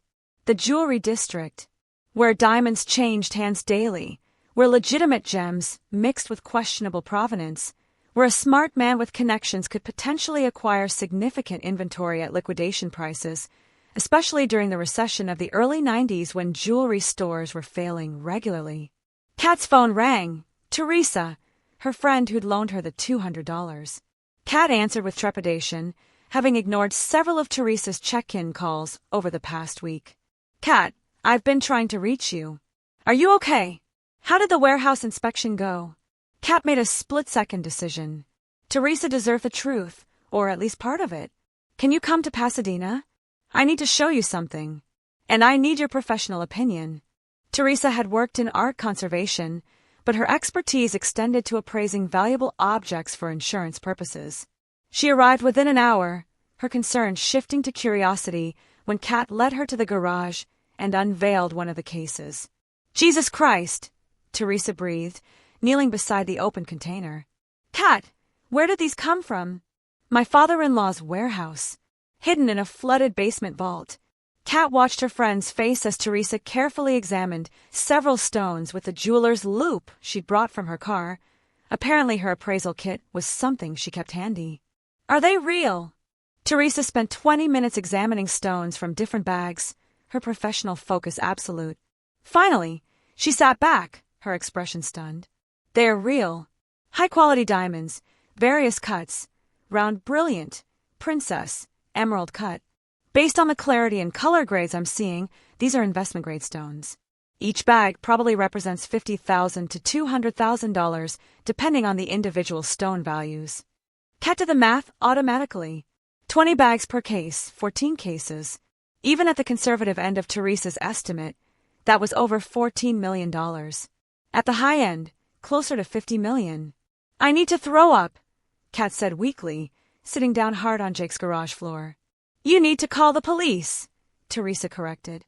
Kat, this isn't just valuable, it's dangerous level valuable. If these were obtained illegally, you could be charged with receiving stolen property. If they were obtained legally but not declared in Carlos's estate, there are tax implications. If someone else knows about them. Someone tried to follow us from the warehouse, Jake interjected. We lost them, but they know we found something. Teresa's expression turned grim. Then you need protection and legal counsel immediately. This is way beyond my expertise. What followed was a tense discussion about next steps, complicated by Kat's terror of losing everything, Teresa's insistence on legal compliance, and Jake's concern for their physical safety. They finally agreed on a compromise. Contact a lawyer who specialized in estate recoveries and found assets, someone who could guide them through the legal maze while protecting their claim to the discovery. Jake's jewelry appraiser friend, Donna Reeves, who'd worked in the diamond industry for 30 years, arrived that evening. She brought professional equipment, insurance paperwork, and the careful manner of someone who'd seen enough valuable items to maintain perspective. She spent 3 hours examining a representative sample from each case, photographing, measuring, and assessing cut quality and clarity grades. Her final assessment was delivered in the calm tone of someone discussing the weather. Conservative retail value across all 14 cases is approximately $42 million. Wholesale value to dealers is probably half that.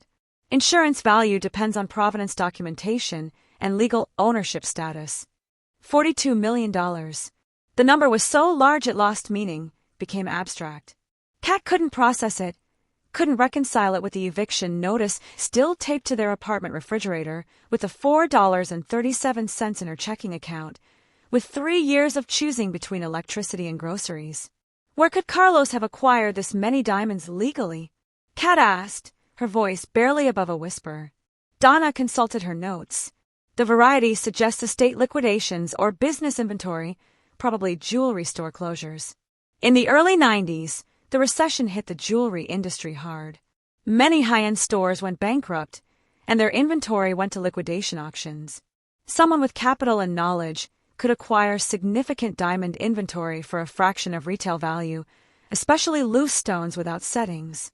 So it's possible Carlos bought these legally? Possible, yes. Whether he reported the asset properly for tax purposes is another question. And whether he documented the purchases thoroughly enough to prove legal acquisition. Donna shrugged. That's for lawyers to determine. But the stones themselves show no signs of being damaged or removed from settings illegally. They're cut professionally, which suggests legitimate trade channels rather than stolen goods. After Donna left, with a promise to keep the discovery confidential until Kat decided how to proceed, they all sat in Jake's living room in exhausted silence. Mia had woken during Donna's appraisal, and now stared at her mother with a mixture of awe and confusion. So we really are rich? Mia asked. Like rich enough to not worry about money anymore. Kat pulled her daughter close. If we can prove the diamonds belong to Grandpa Carlos legally, then yes. But baby, it's complicated. There might be legal issues, or tax problems, or people who want to kill us for them, Mia finished with the blunt pragmatism children develop when they've watched their parents struggle. Like they may be killed, Dad. The observation silenced the adults. Marcus's accident had happened 3 weeks before the warehouse's scheduled auction, right when his research would have been reaching conclusions about the property's value. If he discovered what was in the basement, if he told anyone or asked the wrong questions, if someone like Blackwell had known what was hidden there. Kat's phone rang, an unknown number. She answered cautiously. Hello, Mrs. Moreno, this is Detective Sarah Chun from the LAPD Cold Case Unit. I'm calling about your husband's accident investigation. I understand you've been asking questions about the circumstances of his death. Kat's heart raced. She hadn't contacted any police about Marcus's accident, had accepted the official ruling of mechanical failure because she'd had no evidence to challenge it. I haven't asked any questions. Who told you I was? We received an anonymous tip suggesting your husband's accident wasn't accidental, that it may have been connected to property fraud involving his father's estate. The tipster suggested you might be in danger if you're investigating the same properties. Chun paused. Mrs. Moreno, are you currently investigating properties connected to Carlos Moreno's estate? The timing was too convenient. Someone knew about the warehouse discovery and was trying to force Kat's hand, make her go to the police before she could secure her claim to the diamonds. I bought a property at auction that belonged to my father-in-law's trust, yes. But I'm not investigating any fraud. The tipster mentioned diamonds. Are you aware of any diamonds connected to the property? Kat looked at Jake, who shook his head sharply. Don't confirm anything without a lawyer present. Detective, I'd be happy to speak with you, but I think I should have an attorney present for that conversation. Of course. That's your right. But Mrs. Moreno, if you found something valuable and someone else knows about it, you could be in serious danger. We can provide protection if you're willing to cooperate with our investigation. After the call ended, the room erupted in urgent discussion. Someone had tipped off the police, probably Blackwell, or whoever was watching the warehouse. They were trying to force Kat into police custody, where the diamonds would be seized as evidence, tied up in investigation for years while lawyers and courts determined ownership. We need to move fast, Jake said. Get ahead of this before they can seize everything. Move fast how? Kat's panic was rising. We can't hide 40 million in diamonds. We can't sell them without documentation. We're trapped. Teresa had been silent, but now she spoke with quiet determination. My firm has connections to estate attorneys who handle major asset discoveries. Let me make some calls. There's a woman, Juliette Marchand, who specializes in found asset cases. She's expensive, but she works on contingency for major discoveries. She'll know how to protect your claim while satisfying legal requirements.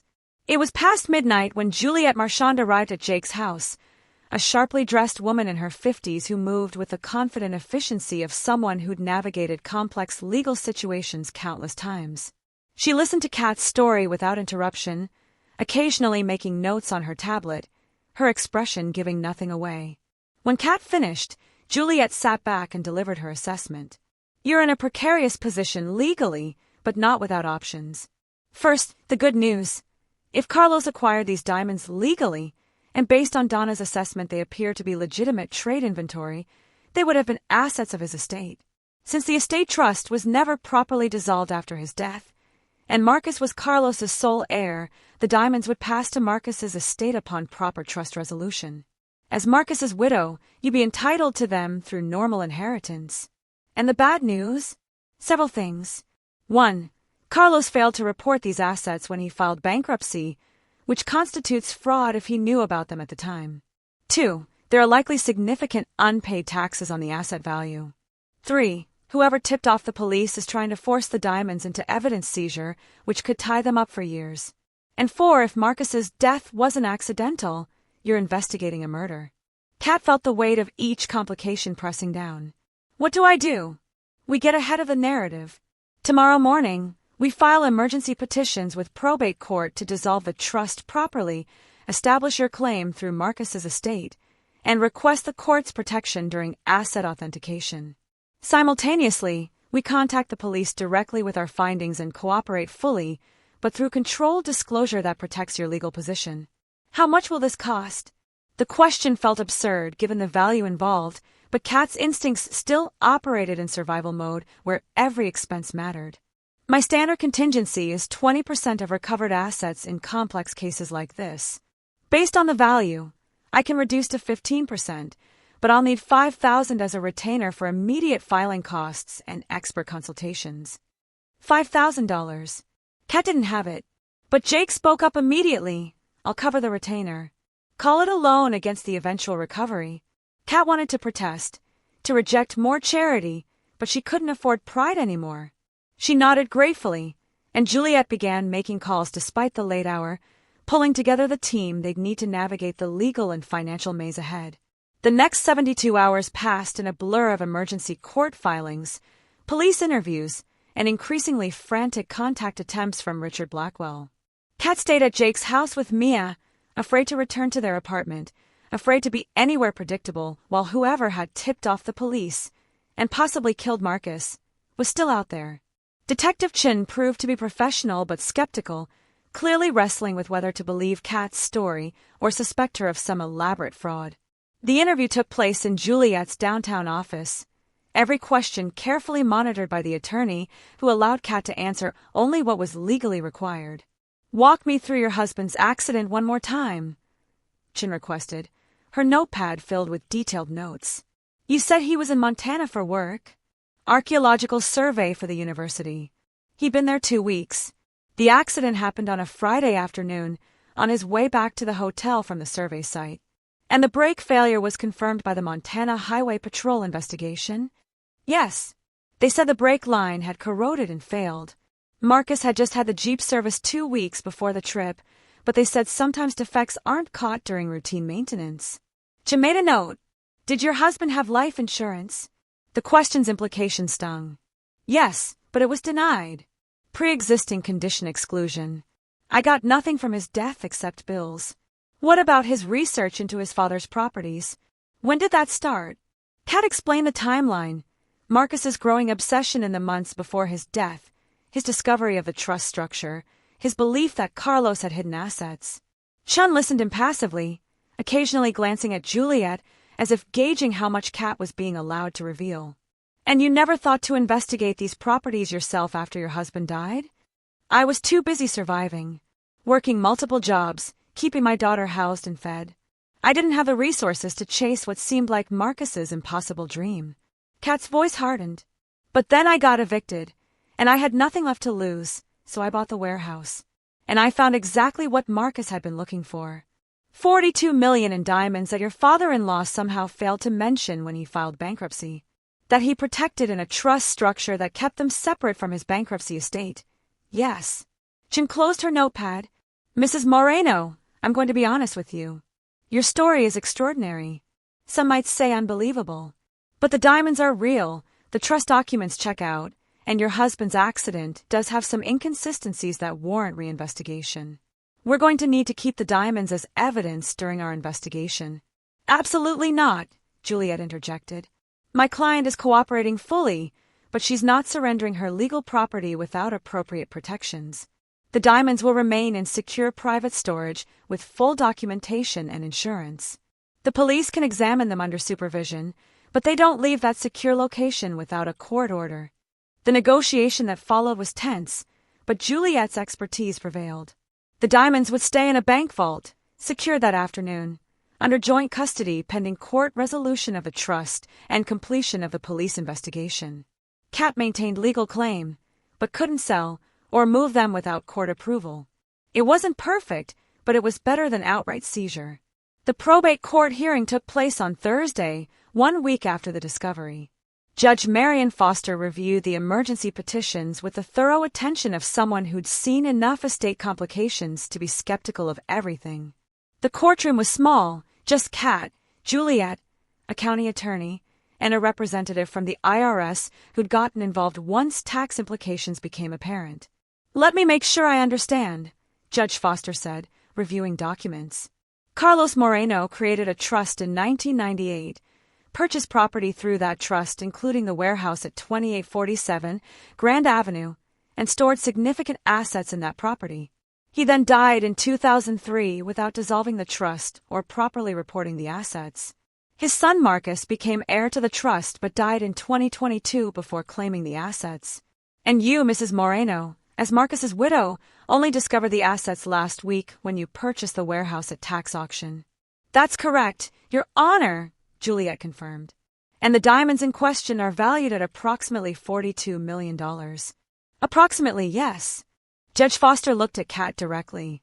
Mrs. Moreno, you understand that even if I rule in your favor and establish your legal claim to these assets, you'll owe significant back taxes?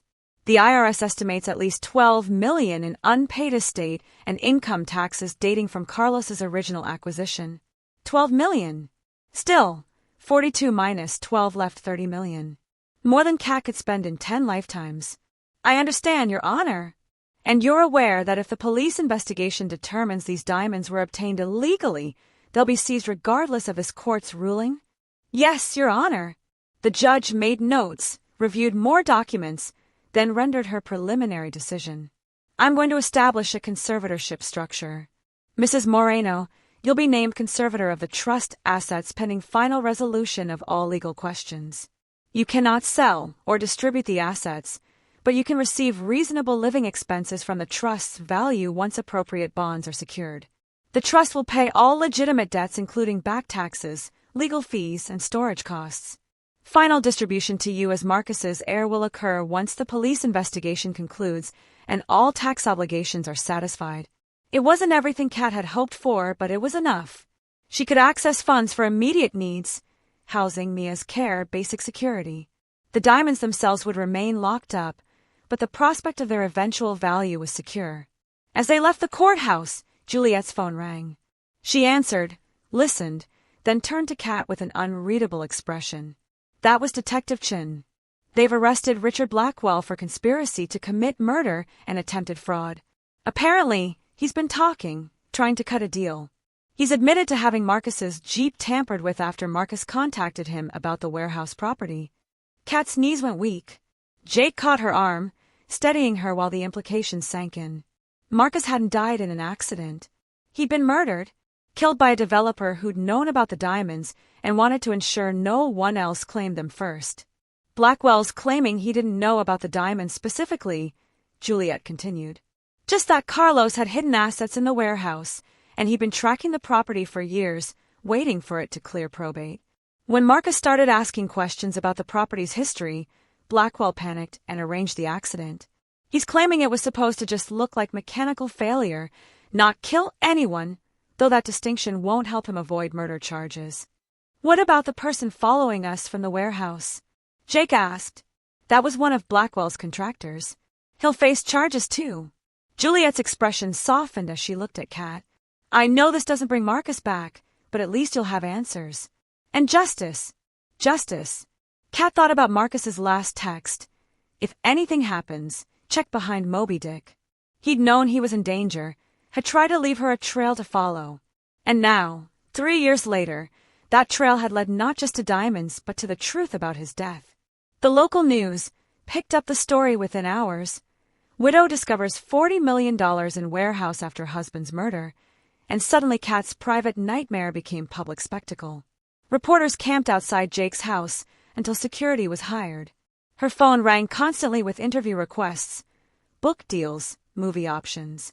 Elena called 5 times, her tone shifting from disapproval to desperate attempts at reconciliation now that Kat's poverty had transformed into wealth.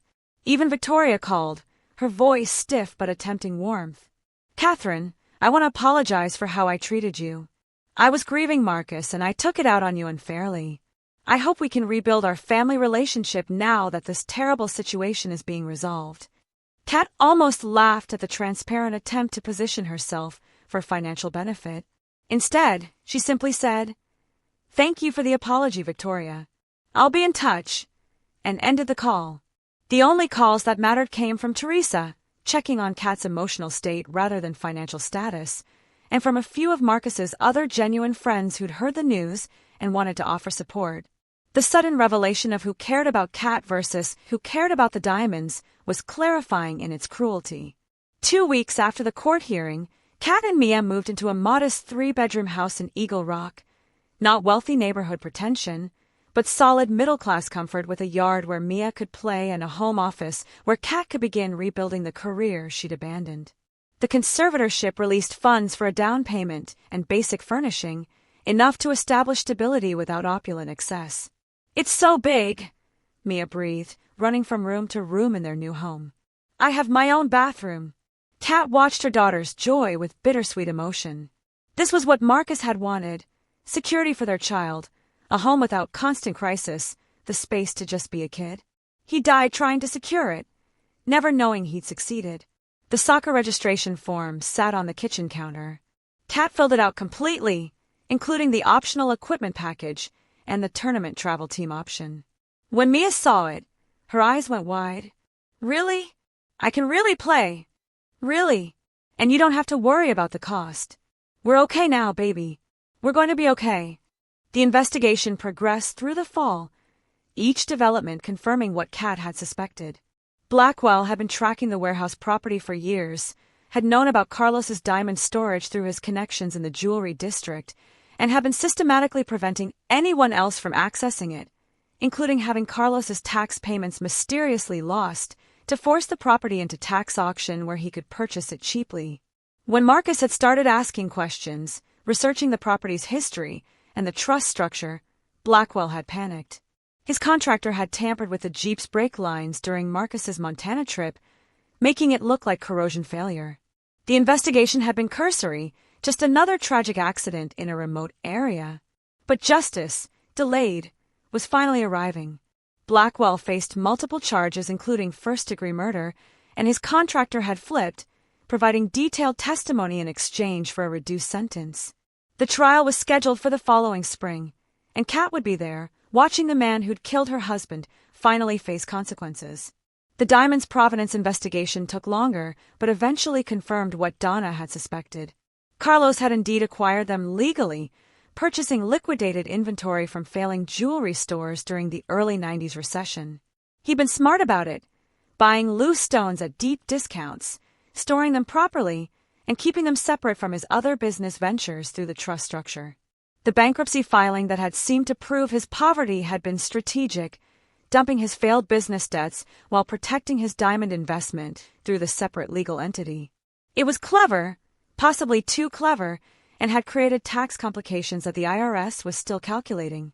But the diamonds themselves were legal, properly acquired, and rightfully part of Carlos's estate, which meant they belonged to Kat. The final distribution hearing took place in March, 6 months after the discovery. Judge Foster reviewed the completed investigations, the tax payments made from the trust's value, and the remaining asset value after all obligations were satisfied. Mrs. Moreno, after payment of back taxes, legal fees, storage costs, and other legitimate expenses, the trust's remaining diamond inventory is valued at approximately $27 million. As conservator and heir, you're entitled to full distribution pending my final approval. The judge paused, studying Kat with an expression that might have been approval. "I'm told you've been responsible with the interim funds, that you've maintained employment despite having resources available, and that you've sought financial counsel about managing this inheritance properly." "Yes, Your Honor. I want to make sure my daughter's future is secure, but I also want to honor my husband's memory by doing this right." "Then I'm approving final distribution. The diamonds will be released from secure storage to your custody, at which point you may sell, keep, or distribute them as you see fit. The trust will be officially dissolved, and all legal obligations satisfied. $27 million. Even after taxes, after the lawyers and expenses and the IRS taking their pound of flesh, Kat was a multimillionaire. She'd gone from eviction notices to wealth beyond imagining in 6 months, from choosing between electricity and groceries to never having to worry about money again. But the victory felt hollow without Marcus there to share it. That evening, Kat and Mia visited Marcus's grave for the first time since the discovery. Kat had avoided it, unable to face the reminder of loss while struggling to survive. But now, with flowers and news and gratitude, she knelt beside the simple headstone. "We found it," she whispered, touching the engraved letters of his name. "Everything you were looking for. Everything you died protecting. And we got him, Marcus." Blackwell's going to prison for what he did to you. Mia knelt beside her mother, placing her own flowers carefully. Dad, Mom says I can go to any college I want now. And I'm playing soccer, and I'm really good at it. And we have a house with a yard. And Mom doesn't cry at night anymore when she thinks I'm asleep. Kat pulled her daughter close, both of them crying now at the grave of the man who'd loved them enough to chase an impossible dream, who believed there was something worth finding when everyone else said Carlos Moreno had died with nothing. The media attention gradually faded as other stories captured public imagination. The trial would bring it back temporarily, but for now, Kat had space to breathe, to heal, to figure out who she was when survival wasn't her full-time occupation. She returned to art conservation part-time, not because she needed the income, but because she needed the purpose. Her colleagues welcomed her back with genuine warmth, treating her like the person she'd always been rather than the lottery winner the media portrayed. Teresa became a regular presence in their lives. Her initial loan of $200 transformed into a friendship strengthened by crisis. Kat tried to repay her with bonuses and gifts, but Teresa refused anything beyond the original $200 plus modest interest. You would have done it for me, Teresa said simply. Besides, watching you stick it to that slimy developer was payment enough. Best $200 I ever spent. Jake similarly refused any payment beyond what Kat had borrowed for immediate expenses. Marcus was my best friend. Making sure his family was taken care of is all the payment I need. The genuine relationships that had sustained Kat through crisis stood in stark contrast to the sudden attention from Victoria and others who disappeared during her struggle. Kat kept most of them at arm's length, allowing cordial distance but no intimacy. Elena warranted a bit more grace. Her attempts to reconnect included genuine apologies for not believing in the warehouse purchase, but their relationship would never return to what it had been before Kat's poverty had tested her sister's compassion and found it wanting. Mia thrived in ways that broke Kat's heart with joy. The anxiety that had shadowed her daughter's childhood gradually faded as stability replaced crisis. She joined the soccer team and discovered she was fast, aggressive, fearless on the field in ways she'd never been allowed to be in life. Her grades improved when homework wasn't competing with exhaustion and hunger. She made friends whose houses she could visit without shame about reciprocal invitations. Mom, she said one evening, working on a school project about family history, do you think Grandpa Carlos knew what he was leaving us? Like, that it would save our lives? Kat considered the question carefully. Carlos had died when Marcus was a teenager, years before Kat entered the picture, decades before Mia was born. But he created the trust structure with deliberate care, had protected the diamonds with sophisticated legal planning, had left a trail his son could follow if he looked hard enough. I think he hoped someone would find them eventually. Someone who needed them. Someone who would use them to build something good instead of just hiding them forever. Like us. Yeah, baby. Like us. The anniversary of Marcus's death arrived in August, 4 years since the accident that Kat now knew had been murder. She'd been dreading it, expecting the date to trigger grief and rage. Instead, she felt something closer to peace. Marcus's killers were in custody. His daughter was thriving. His memory was honored not just in tears, but in the life he'd made possible. Kat established a scholarship fund at Marcus's university, the Marcus Moreno Memorial Scholarship for students pursuing careers in archaeology and historical preservation. She endowed it with $5 million, enough to support students in perpetuity, ensuring Marcus's passion for uncovering lost history would help others chase their own dreams. She also created a fund for families dealing with wrongful death cases, legal support for people who knew their loved ones' accidents weren't accidental but lacked resources to prove it. The Marcus Moreno Justice Fund would provide attorney fees, investigation costs, and expert testimony for cases with merit but without wealthy plaintiffs. These weren't just charitable gestures, but acts of meaning-making, ways to transform tragedy into purpose, to ensure Marcus's death accomplished something beyond enriching his family. The warehouse itself became a decision point. Kat could sell it to developers for millions more, could demolish it and build luxury lofts, could transform it into something unrecognizable. But as she stood in the cleaned and drained building, pumped dry, assessed for stability, cleared of flood damage, she felt Marcus's presence in the brick and concrete. I want to turn it into something meaningful, she told Jake, who'd been consulting on structural restoration possibilities. Not just another gentrification project, but something that serves the community. What emerged from that conversation was the Moreno Community Arts Center, a multi-purpose space offering free and subsidized studios for artists, galleries for local creators, and educational programs for neighborhood kids. The arts district's transformation had been pushing out the artists who'd made it interesting in the first place. This space would be their permanent home, protected by a foundation Cat established to maintain the property in perpetuity. The basement vault where the diamonds had been stored became an exhibition space featuring Carlos's story, not sanitized or glorified but honest. His successes and failures, his intelligence in protecting assets, and his mistakes in keeping them secret, his complicated legacy that had ultimately secured his granddaughter's future. The grand opening took place on what would have been Marcus's 42nd birthday.